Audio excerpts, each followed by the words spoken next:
What's up, guys? I'm going to run you through how to set up your own blast motion sensor given to you by us for the PDP program. Let's start with what will come inside the box. You'll have your sensor, the silicone case for it to fit over the bat, a sticker, and your charger and a cord to plug it into the wall. Next step is getting the sensor and the silicone case matching up together so that we're able to use it. You're going to take the hockey puck looking sensor. You're going to then flip the silicone case inside out. Take the sensor, put it Blast logo first into the hole that's at the bottom of the sensor. When you put it in, the serial number should be facing outwards. Should look like that once you put it in. The next step for the sensor and case in particular is to charge it. You'll notice you'll get the charger in the case or in the box that you received. Place it Blast logo facing up.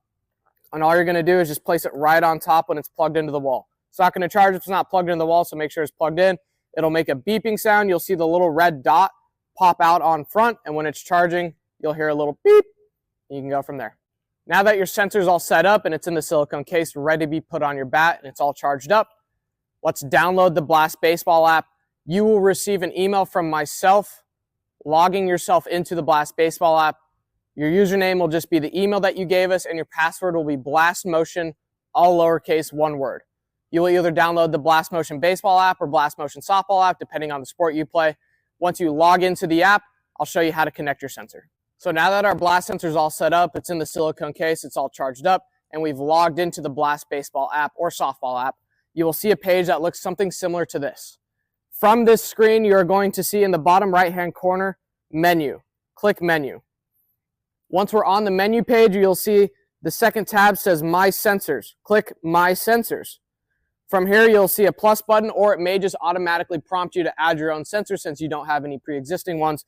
You can either click the plus button, and it'll show up something like this, where at the top you can see it's wanting to take a picture. This is to scan the bottom side of your sensor with the serial number on it, or you can just manually type that serial number into the prompt that just says serial number.